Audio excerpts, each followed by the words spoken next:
అని మాకు తెలుస్తుండే.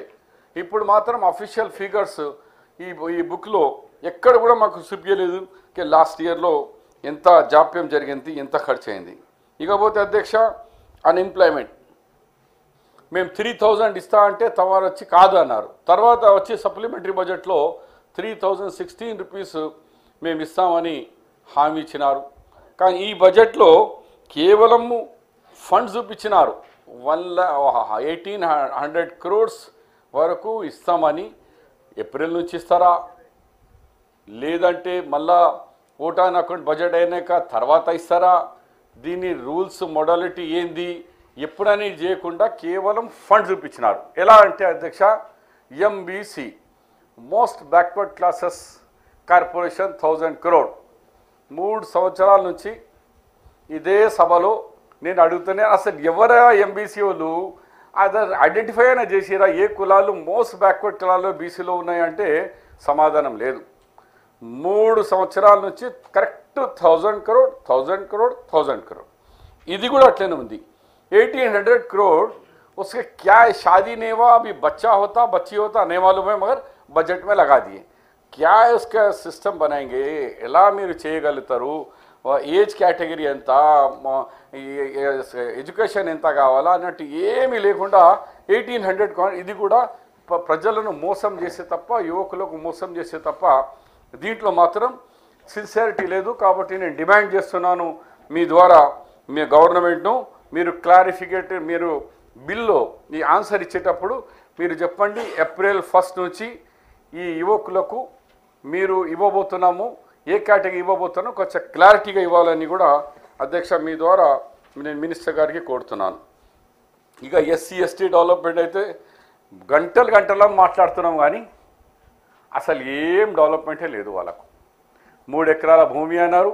ఈ సంవత్సరం ఆ సబ్జెక్ట్ తీసేసినారు అధ్యక్ష. ఎస్సీలకు ల్యాండ్ కొనే అంత మంచి స్కీమ్ పేరే లేదు దీంట్లో బడ్జెట్లో. దానికి ఫండ్ లేదు, ఆ పేరు కూడా ఎత్తేందుకు భయపడుతున్నారు. అంతే ఎస్సీలు ఎస్టీలు పాపం వాళ్ళ లెవెల్ ఏమైంది అంటే పేరు తీసేందుకు భయపడుతున్నారు. అదే కాకుండా విచిత్రం ఏమంటే అధ్యక్ష 123 crores పెంచినారు అధ్యక్ష. మరి ఏమన్నా అంటే ఇది ఓటాన్ అకౌంట్ ఫుల్ బడ్జెట్లో చెప్తా అంటారు, అది సరైన కాదు. మీరు కూడా వెనుకబడిన తరగతి వాళ్ళు ఉన్నారు మినిస్టర్ గారు, దయచేసి ఎస్సీ ఎస్టీకి న్యాయం చేయండి. వాళ్లకు బడ్జెట్ తగ్గించని దానికి మీరు అప్రాప్రియేషన్ బిల్లో దీన్ని పెంచాలని కూడా మీకు డిమాండ్ చేస్తున్నాను. ఇక ల్యాండ్లు చెప్పినాను అధ్యక్ష, ఎక్కడ కూడా రూపాయి కూడా దానికి పెట్టలే. మేము పర్చేస్ చేస్తామా చెయ్యమా, ఈ స్కీమ్ ఉన్నదా లేదా, మరి ఉంటే ఎందుకు దీనికి డబ్బులు పెట్టలేదు, దాన్ని కూడా మీరు కొంచెం క్లారిటీగా ఎస్సీ సబ్జెక్ట్ మీద చెప్పాలని తమరి ద్వారా నేను మినిస్టర్ గారికి కోరుతున్నాను అధ్యక్ష. ఈ డీటెయిల్స్లో డిమాండ్ లేదు కాబట్టి 14లో ఎంతమంది కొన్నారు, ఇప్పటికే టోటల్ 4645 ఎకరాలు తప్ప ఇంకా కొనలేదు అధ్యక్ష. ఇకపోతే మైనారిటీస్ బడ్జెట్లో కూడా లాస్ట్ మంత్ ఇక్కడనే మా హోమ్ మినిస్టర్ గారు ఇక్కడే ఉన్నారు, సమాధానంలో కూడా చెప్పినారు, ఎస్ మేము 2000లో కేవలం 751 crores రిలీజ్ చేసింది వాస్తవం, కానీ వెరీ సూన్ మిగిలిన అమౌంట్ కూడా రిలీజ్ చేస్తా అని హౌస్లో ఎష్యూరెన్స్ ఇచ్చిన విషయం కూడా వాస్తవం అధ్యక్ష. కానీ ఇవాళ ఒక 751 crores చెప్పిన తర్వాత లాస్ట్ సెషన్కి ఇప్పటికీ అంటే గవర్నర్ అడ్రస్కి ఇప్పటికీ 20 దినాలు అయింది. కానీ ఇప్పుడు చూస్తే మనకు 900 కోట్ల రూపాయలు రిలీజ్ అయింది అవుట్ ఆఫ్ 2000 crore, అంటే కేవలం 45% అమౌంట్ రిలీజ్ అయింది. ఇలాగే ఎస్సీలకు కూడా పేరుకే లక్షల 1000 కోట్లు పెట్టినారు, 50% దాటలే అధ్యక్ష. ఎస్టీలకు 45% దాటలే, మైనారిటీకి కూడా 45 దాటలే. అంటే ఎందుకు బడ్జెట్లో అంత చూపిస్తున్నారు మీరు, ఎందుకు అంత మోసం చేస్తున్నారు వెనుకబడిన తరగతి వాళ్లకు, ఎందుకు చిన్న చూపి చూస్తున్నారు? బడ్జెట్లో 1000 కోట్లు ఒక్క సంవత్సరం అన్నా మీరు 80% 90% దాటినారా? SC ST BC women minority ఎప్పుడైనా ఈ 5 బడ్జెట్లలో ఎప్పుడు కూడా మీరు 60-70 కంటే ఎక్కడ దాటలేదు. కొన్ని చోట 70 అయింది కానీ మిగిలిన 50. ఈ సంవత్సరం అయితే 45%కే ఉంది అధ్యక్ష, 45% ఓన్లీ. దయచేసి మినిస్టర్ గారు ఈ ఈ ఈ ఈ రిలీజింగ్ గురించి మీరు అష్యూరెన్స్ ఇవ్వాలా. ఆ ఏ స్కీమ్స్కు ఎందుకు రిలీజ్ కాలేదు డీటెయిల్స్ సమయం లేదు కాబట్టి నేను ఒక్కొక్క స్కీమ్ చెప్పగలుగుతాను. ₹1 కూడా రిలీజ్ చేయాలి. ఓ ఎగ్జాంపుల్ ఉర్దూ అకాడమీ, అరటి పండ్లు తోటలు కానీ మామిడి తోటలు కానీ పత్తికి కానీ చాలా నష్టం జరిగింది. దాని గురించి అలాంటి నష్టం జరిగినప్పుడు డబ్బులు ఇచ్చే విషయంలో ఎక్కడ కూడా ప్రభుత్వం ₹1 కేటాయించలేదు. అది కూడా చాలా అవసరం ఉంది. ఇక ల్యాండ్ రికార్డ్స్ విషయంలో ధర్నీ వెబ్ అన్నారు. ధర్నీ వెబ్ ఎక్కడ పనిచేస్తుంది అధ్యక్ష? ఇప్పుడు కూడా మనం పోయి చైర్మన్ గారు అనుమతి ఇస్తే చైర్మన్ గారి చెంబ నుంచే ధర్నీ కొడదాం ధర్నీ వెబ్సైట్కి. మీ ల్యాండ్ నా ల్యాండ్ విషయంలో డీటెయిల్స్ ఇవ్వమనంటే ధర్నీ ఫెయిల్ అయిపోతుంది. ఇప్పటి వరకు ఫస్ట్ ఫేజ్లో 60%, సెకండ్ ఫేజ్లో 30% కూడా ఇంకా కంప్లీట్ అవుతలేదు. అలాంటి విషయంలో రైతులతో మరి ఇది లేదు ఫండ్స్ దానికి, కాబట్టి తప్పనిసరిగా ఆ ఫండ్స్ కేటాయించాలా. అధ్యక్ష, ఇరిగేషన్ విషయంలో గత సంవత్సరం 25,000 కోట్ల రూపాయలు ఇస్తే ఇప్పుడు దానికి తగ్గించి మరి 22,000 కోట్లే చేసినారు. మరి 1,000 కోటి ఎకరాల పైన కావాలంటున్నారు. మరి ఇక్కడ అలికేషన్ మాత్రం తక్కువ ఉంది. మరి ఎలా చేస్తారో తెలియదు. అధ్యక్ష, ఫండ్స్ ఇంకా అవసరం ఎందుకు ఎక్కువ ఉంటుందంటే ఇరిగేషన్ ప్రాజెక్ట్ విషయంలో మనం ఇలా చాలా హ్యాపీ ఉంది. नया घर बनाने हम बहुत खुश हो जाते हैं, नया घर बन गया है. लेकिन जब 3 साल के बाद एक ड्रेनेज फेल हो गया, लाइट जल गई, टीवी खराब हो गया, तो हर 3 साल गारंटी पीरियड के बाद सब खराब होना शुरू होते. इलागे 6 लिफ्ट्स 5 लिफ्ट्स 4 लिफ्ट्स ద్వారా ఈరోజు సంతోషపడుతున్నాం మనం. కానీ దాని రికరింగ్ ఛార్జెస్ ఎట్లా? ఎక్కడ కూడా దీంట్లో లేదు. ఇంకా కన్స్ట్రక్షన్ 22,000 crores అంటున్నారు. అసలు ఎవ్రీ ఇయర్ రికరింగ్ ఛార్జెస్ పెరుగుతూనే ఉంటుంది. As per CWC central water commission చెప్పిన ప్రకారంగా ఈ లిఫ్ట్ ఇరిగేషన్తో వచ్చే వాటర్ మీద 74,000 పర్ ఎక్కర్ ఎక్స్పెండిచర్ వస్తుంది. కానీ మనకు ఆదాయం వచ్చేది, రెవెన్యూ వచ్చేది మ్యాక్సిమం 35,000 పర్ ఎక్కరే. మ్యాక్సిమం అంటే 100% తేడా ఉంది ఖర్చుకు రెవెన్యూకు. మనం పంట వేసి అమ్ముకుంటే 25 నుంచి 35,000, కానీ మీరు పంట వేయకపో ఆడ ఎక్స్పెండిచర్ మాత్రం లిఫ్ట్ది 74,000 రూపీస్ పర్ ఎక్కర్. ఇది నా లెక్కలు కాదు, తమరికి తెలియంది కాదు. ఈ లెక్కలు సెంట్రల్ వాటర్ కమిషన్ అందుగురించే నేషనల్ ప్రాజెక్టు డిక్లేర్ ఎందుకు చేయలేదు, పోలవరం చేసి మనకు ఎందుకు అయితలేదు? రీడిజైన్ రీఇంజనీరింగ్ పేరు మీద చేసిన పొరపాట్లకు గవర్నమెంట్ ఆఫ్ ఇండియా 90% గ్రాంట్ వచ్చేది, ₹1 రాలేదండి 4.5 సంవత్సరాల్లో. Single N P government of India irrigation రాలే. ఇవి అంతా అప్పుల పైసలే, లేకుంటే మన రాష్ట్ర ప్రజల చెమటా పైసలతో ఇలా కోట్లు పెట్టి దీంట్లో కూడా మీరు తగ్గించినారు. పెంచే బదులు ఇరిగేషన్లో దాని విషయంలో క్లారిటీ ఇవ్వాలని మీతో కోరుతున్నాను. ఫర్ అధ్యక్ష, అలాగే వాటర్ గ్రిడ్ పెంచమంటున్నా డబ్బులు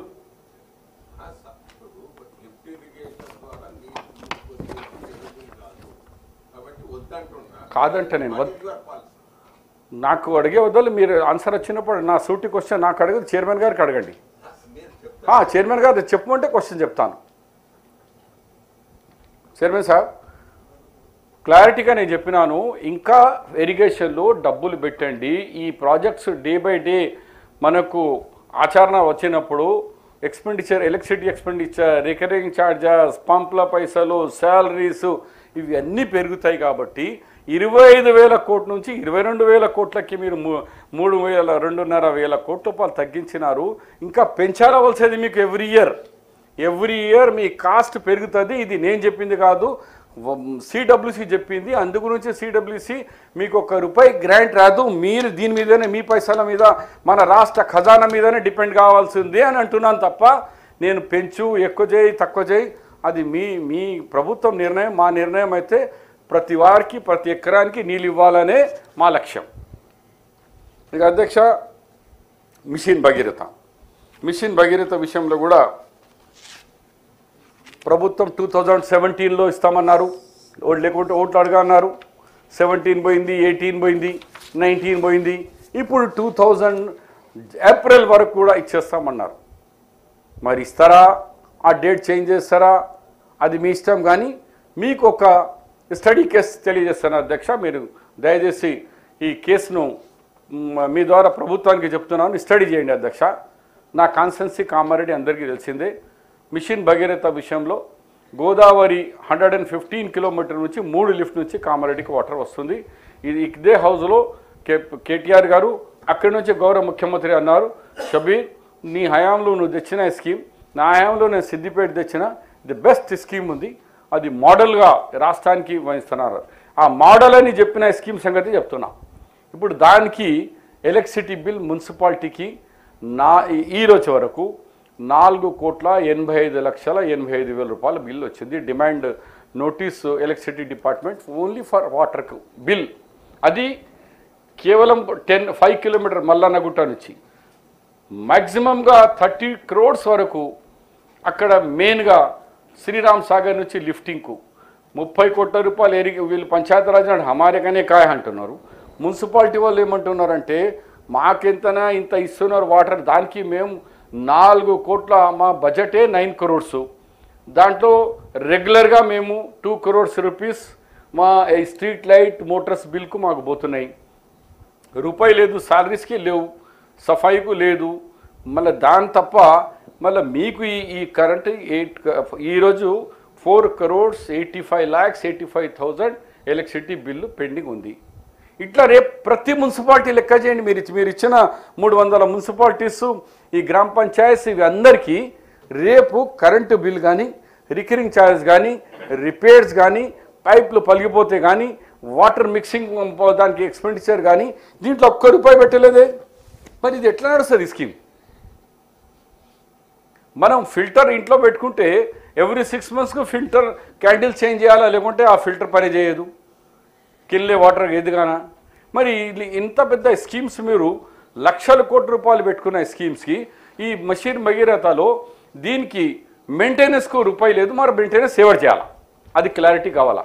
ఐదర్ మీరేమంటారు నల్లా ఫ్రీ వాటర్ ఫ్రీ, మరి నల్లా ఫ్రీ వాటర్ ఫ్రీ అన్న తర్వాత కనెక్షన్ ఫ్రీ అన్నాక దీనికి డబ్బులు ఎక్కడికి వెళ్ళి వస్తాయి? ఆకాశంకి వెళ్ళి అయితే రావు. కేంద్ర ప్రభుత్వం లేదు, మీరు బడ్జెట్లో చూపించలేదు. అయితే ప్రజలతో వసూలు చేస్తారా, లేకుంటే ఆ మున్సిపల్ గ్రామ పంచాయత్కు ఇన్కమే లేదు, వాళ్ళు ఎక్కడికి వెళ్ళి తీసుకొచ్చి కడితే నేను స్టడీ కేసుగా కామారెడ్డి మున్సిపాలిటీ ఈ రోజుకి 4,85,00,000 government electricity department only current మీద నోటీస్ ఇచ్చింది, కట్టంటారు బాబు మీరని. అది రెగ్యులర్గా కాకుండా రెగ్యులరు 17, 18, 20 lakhs పర్ మంత్ వస్తుంది. అదేమో స్ట్రీట్ లైట్స్ కానీ వేరే ఎక్స్పెండ్. అయితే దీంట్లో చాలా పెద్ద క్లారిటీ, ఎందుకంటే ఇది ఫ్లాగ్షిప్ ప్రోగ్రామ్ గవర్నమెంట్ది. మిషన్ భగీరథ, మిషన్ కాకతీయ, మీ ఇరిగేషన్ ఈ ఫ్లాగ్షిప్ ప్రోగ్రామ్ ఉంది కాబట్టి దీంట్లో మీరు ఏం క్లారిటీ ఇస్తలేరు. కాబట్టి దయచేసి మా పెద్దలు ఈటల రాజేందర్ గారితో కోరుతున్నాను అధ్యక్ష మీ ద్వారా దీని సమాధానం, దీని బడ్జెట్ ఎలికేషన్ చెప్పండి. ఒక మున్సిపాలిటీకి ఇంత అవుతుంది, మరి రాష్ట్రంలో ఇన్ని మున్సిపాలిటీస్ అయిపోయినాయి, ఇన్ని కార్పొరేషన్స్ అయిపోయినాయి, ఇన్ని గ్రామ పంచాయతీలకు ఎవరు ఇవ్వాలా డబ్బులు? ఇకపోతే అధ్యక్ష షీప్ విషయంలో చెప్తాను, రీసైక్లింగ్ అవుతుంది అని డైలీ పేపర్లో కూడా వస్తుంది. ఇక దాని మీద ఏదైనా ఎంక్వైరీ చేస్తే ఆ ఎంక్వైరీ ఈ సమావేశం మీ ముందు పెట్టాలా, టేబుల్లో పెట్టి ఎవరెవరి మీద ఎంక్వైరీ చేసినారు, ఎంతమంది మీద శిక్షించినారు, ఈ రీసైక్లింగ్ చేసే వాళ్ళ మీద ఏం యాక్షన్ తీసుకుంటున్నారో అది కూడా చెప్పాలి అధ్యక్ష. ఇకపోతే ఎంబీసీ కార్పొరేషన్ మోస్ట్ బ్యాక్వర్డ్ కార్పొరేషన్కు 1000 crores అంటున్నారు. మరి 1000 crores 3 సంవత్సరాల నుంచి రూపాయి ఖర్చు కాలేదు. ఆ కార్పొరేషన్ స్ట్రక్చర్ ఇంకా కంప్లీట్ కాలేదు, పేరుకే ఉన్నది మోస్ట్ బ్యాక్వర్డ్ కార్పొరేషన్ అంటున్నారు. ఏ కులాలు ఎవరు దానికి ఎలిజిబుల్ ఎవరు అన్నట్టు ఈ రోజు వరకు ఆ ఫ్రేమ్ కాలేదు అధ్యక్ష రూల్స్ రెగ్యులేషన్గా. దయచేసి చైర్మన్ గారు ఈ విషయంలో మీరు ప్రభుత్వాన్ని కొంచెం మీరు కూడా అడగాల, ఎందుకు బ్యాక్వర్డ్ క్లాస్ గురించి చిన్న చూపు చూస్తున్నారు, ఈ మోస్ట్ ఎంబీసీ విషయంలో రూల్స్ ఎందుకు ఫ్రేమ్ అయితే లేదు. మరి వీళ్ళ మీద ఎవ్రీ ఇయర్ 1000 crores 3 ఇదే 4వ బడ్జెట్లో వస్తుంది 1000 crores. ఈ 1000 crores అనేది ఇక వర్డ్ తీసేయండి, లేదంటే ఖర్చు అన్న చేయండి. ఒక్క రూపాయి ఖర్చు చేయకుండా కాగితం మీద చూపించి अतोड़ संतो अरे भाई हमको तो 1000 करोड़ रुपया मिल गए हमारे बैकवर्ड क्लास। कहाँ मिला? बेचारों को तो खाली दूर से बता रहे कि देखो तुमको फल मिल रहा है, देखो आम का झाड़ है, आम अभी देने वाले हैं, वो मुंह खोल के बैठा हुआ है, उसको आम नीचे आ रहा नहीं, उसके आप मुंह में गिर रहा नहीं। అలాగే అధ్యక్ష డబుల్ బెడ్రూమ్ గతంలో ఎన్నోసారి ప్రభుత్వం చెప్పింది 2014 నుంచి 2018 వరకు ఒకటే మాట అన్నారు 2,77,000 హౌజెస్కు మేము ఆర్డర్ ఇచ్చేసాము ఆర్డర్ లాస్ట్కు ఎన్ని కంప్లీట్ అయినాయంటే 19,000 అయింది అని మన గవర్నర్ గారి అడ్రస్లో 1 వీక్ బ్యాక్ ఇదే హౌస్లో సర్క్యులర్గా రాతపూర్వకంగా ప్రభుత్వం ఇచ్చింది మళ్ళీ అదే రిపీట్ చేసినారు మీరు ఎలక్షన్ మేనిఫెస్టోలో అన్నారు అట్లా కాదు 2 బెడ్రూమ్ కాకుండా ఎవరికైనా ఇల్లు స్థలాలు ఉంటే వాళ్ళకు డైరెక్ట్ 6 లక్షల రూపాయలు మేము ఇస్తామన్నారు దాంట్లో బడ్జెట్ అలికేషన్ చూపించలేదు మరి బడ్జెట్ లేకుంటే మరి 6 లక్షలు ఎక్కడికి వెళ్ళి ఇస్తారు వాళ్ళకు దీంట్లో క్లారిటీ కూడా ఇవ్వలేదు ఎస్ దీనికి ఇన్ని కోట్ల రూపాయలు మొదటిసారి ఈ సంవత్సరం మేము పెడుతున్నాము ఓటాన్ అకౌంట్లో మీ ఎవరికి ల్యాండ్ ఉన్నవాడు డైరెక్ట్ కాంగ్రెస్లో ఇంద్రమ్మ ఇల్లు ఎట్లా కట్టుకున్నారో చిన్నగా కానీ సొంతంగా కట్టుకున్నాడు అట్లా సొంతంగా భూములు ఉన్న వాళ్ళు కట్టుకున్న వాళ్ళకు ఇన్ని వేల కోట్ల రూపాయలు బడ్జెట్లో పెడుతున్నాము మీరు కట్టుకున్న వాళ్ళకి ఇస్తామని దీంట్లో లేదు అది చాలా మోస్ట్ ఇంపార్టెంట్ సబ్జెక్ట్ అధ్యక్ష ప్రజలంతా చూస్తున్నారు ఈ ప్రభుత్వం ఈ విషయంలో డబుల్ బెడ్రూమ్లకు కష్టం ఉంది ల్యాండ్ దొరకడం లేదు ఎక్కడో ఊరు బయట పెడుతున్నారు ఊరు బయట 12-20 ఇంట్లో లాటరీ వేస్తారట ఆ లాటరీలో మీ అందరికీ తెలుసు మనం సోషల్ జస్టిస్లో కులాల వైజ్గా ఉంటారు ఒక కులపుడు ఒక కులం దగ్గర ఉండాలంటారు పద్మశాలీస్ ఉంటే పద్మశాలీస్ ఒక చోట ఉండాలా मुस्लिम्स है तो मुस्लिम एक जगह रहते वहाँ मस्जिद रहती वहाँ प्रेयर बनने का रहता గొల్ల కుర్మోలు ఉంటే వాళ్ళు బీరప్ప గుడి మల్లన్న గుడి దగ్గరనే కట్టుకుంటారు गौड़ से एलम्मा गुड़ी बना लेते वहाँ अपना पूजा कर लेते तो वो लोग चाहते कि हम हमारी कम्युनिटी सोसाइटी हमारी गुड़ी हमारा टेम्पल हमारा प्रार्थना एक जगह हो फिर यहाँ घरों में भी एक कैस्ट को एक घर मिल रहा है एक को एक मिल रहा कोई रहने को तैयार नहीं है मैं स्टडी केस भी आपको देता हूँ 2-3 చోట ఇంట్లో పొమ్మంటే పోయి బయటికి వచ్చేసారు ఏ అమ్మ నేను ఒక్కడే ఎట్లా ఇస్తా కులంను వదిలేసి రేపు నేను సస్తే కానీ రేమన్నా ఆఫత్ వస్తే నా గతి ఏం కావాలా అమ్మో కులంతో ఉండాలా అని అక్కడ ఇంకా కాన్సెప్ట్ ఉంది అధ్యక్ష మన దగ్గర గ్రామాల్లో అయిపోతుంది అధ్యక్ష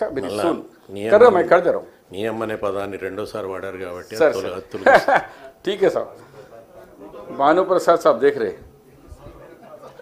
तो नहीं जनरली अपने पास नियम वो तो एक ऐसा ऊतपथम ఉంది కాబట్టి నేను పల్లెటూరునే వస్తున్నాను मेरा भी मैं गांव का बैकग्राउंड है मैं शहर से नहीं आया पब्लिक स्कूल से नहीं आया मतलब बड़े स्कूलों में पढ़े मैं छोटे सरकारी स्कूल में पढ़ के आया अभी गांव से ही आए थे अभी गवर्नमेंट स्कूल में पढ़ के आए थे शहर में ऐसे नहीं आए కాబట్టి అధ్యక్ష డబుల్ బెడ్రూమ్ విషయంలో మరి మీరు క్లారిటీ ఇవ్వాలని దయచేసి మీతో కోరుకుంటూ మరి అలాగే అధ్యక్ష మెయిన్గా రోడ్స్ అన్నారు R&B డిపార్ట్మెంట్ మరి రోడ్స్కు ఇన్ని వేల కిలోమీటర్ చేస్తా అంటున్నారు కానీ దాంట్లో అలికేషన్ లేదు ఎలా చేస్తారు మరి తర్వాత ఇస్తారా ఏమో నాకు తెలియదు దానికి ఎంత అప్పులు తీసుకొస్తాను ఏ కార్పొరేషన్ నుంచి ఏ బ్యాంక్ నుంచి ఎంత లోను మనము మన మున్సిపాలిటీలో కానీ మన రెవెన్యూ ద్వారా ఎంత చేస్తున్నారు అది క్లారిటీ కావాలా ఎడ్యుకేషన్ మెయిన్ ఇంపార్టెంట్ అధ్యక్ష మరి దీంట్లో కూడా ఎడ్యుకేషన్లో కూడా డబ్బు తగ్గించేసినారు అధ్యక్ష లాస్ట్ ఇయర్ 13,000 crore 278 ఉంటే ఈ సంవత్సరం అధ్యక్ష 12,220 కోట్లు అంటే దాదాపు 1,007 crores తగ్గించేసినారు ఆల్రెడీ ఎడ్యుకేషన్లో 29 రాష్ట్రాల్లో వీఆర్ లీస్ట్ లాస్ట్కు ఉన్నాం మనం ప్రతి ఇయర్ గవర్నమెంట్ స్కూల్స్ సుమారు 4,000 స్కూల్స్ మూతబడుతున్నాయి గవర్నమెంట్ స్కూల్స్ అలాంటి సమయంలో ఈ స్కూల్ ఎడ్యుకేషన్ పెంచే బదులు మేము రెసిడెన్షియల్ ఓపెన్ చేసినాం రెసిడెన్షియల్ స్కూల్లో ఎంత సంఖ్య వస్తుంది అధ్యక్ష 500 స్కూల్స్ ఉన్నాయి లక్షల స్కూల్స్ గవర్నమెంట్ స్కూల్స్ ఉన్నాయి మా చీఫ్ విప్ గారు టీచర్గా ఉన్నారు ఆయన వృత్తి మరి దాని విషయంలో తమరు కూడా గవర్నమెంట్కి చెప్పాలా గవర్నమెంట్ స్కూల్ బంద్ అయిపోతున్నది, ఏదైనా అంటే రెసిడెన్షియల్ స్కూల్ లేకుంటే ప్రైవేట్ ఫీజులు లూటీ చేస్తున్నారు. ఇదే హౌస్లో ఎన్నిసార్లు డిస్కషన్ చేసిన అమలైందా? ప్రైవేట్ ఫీజు నియంత్రణ చేసినామా? చేయలేదు.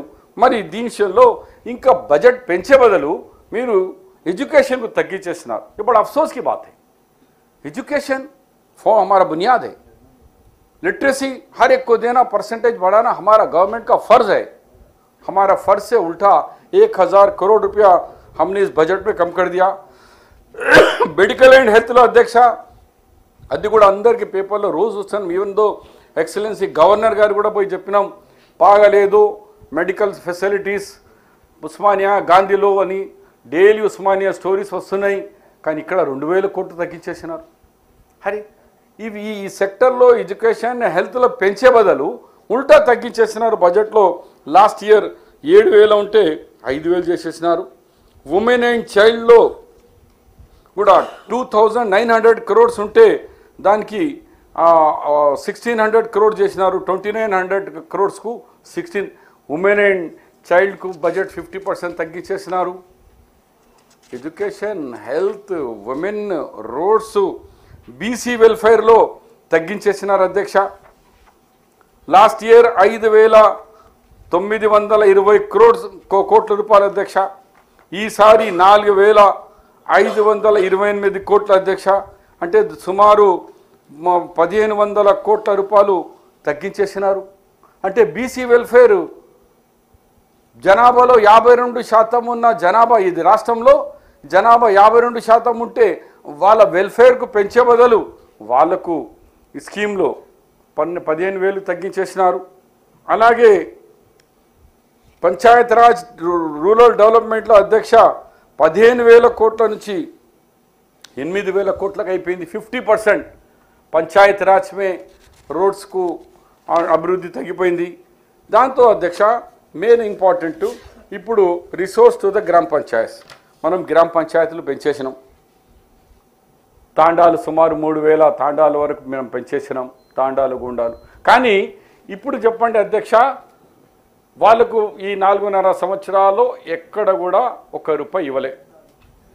13, 12, 13, 14 finance commission government of India ఇచ్చిన డబ్బులే తప్ప రాష్ట్ర ప్రభుత్వం జిల్లా పరిషత్ ఎంపీపీ మండలాలకి గ్రామ పంచాయతీకి ₹1 ఇవ్వలే. వాళ్ళు వచ్చిన ఫండ్కి వెళ్ళి ఎలక్ట్రిసిటీ బిల్ కట్ చేసుకుంటున్నారు సెంట్రల్ ఫండ్స్ నుంచి. మరి వీళ్ళకి ఎట్లా అభివృద్ధి కావాలా? మీరు ఫండ్స్ ఎక్కడ చూపించలేదు. సాయిగా చెప్పినా हमने इतने ग्राम पंचायत बढ़ा दिए हैं, खुशी की बात है. हम इतने तांडवों को ग्राम पंचायत बना दिए, खुशी की बात है. लेकिन पैसा कहाँ है? ग्राम पंचायत चलेगा कैसा? मोरी साफ करेंगे कौन? क्या ग्राम तांडव में से पैसा लेंगे? तो మీరు అది క్లారిటీ ఇవ్వండి. ట్యాక్స్ రూపంలో తీసుకుంటారా వాళ్ళ ద్వారా, లేకుంటే రాష్ట్ర ప్రభుత్వం ఏమైనా గ్రాంట్ ఇస్తుందా కేంద్రంలో వచ్చినట్టు? మీరు 40,000 కోట్ల రూపాయలు 5 సంవత్సరాలు గవర్నమెంట్ ఆఫ్ ఇండియా గ్రాంట్ చూపించినారు ఇయర్ వైజ్ ఎంత వస్తుందని. అంటే ఆ 40,000కు మీరు 40,000 మీరు కూడా కలిపి 50-50 ఇస్తారా? ఎట్లా నడవాలి ఈ గ్రామ పంచాయతీలు? రోడ్లకు డబ్బులు తగ్గించేసినారు. ఈ గ్రామ పంచాయతీకు ఫండ్స్ లేదు. ఇది చాలా ఇంపార్టెంట్. ఎందుకంటే మీ ఫ్లాగ్షిప్ ప్రోగ్రామ్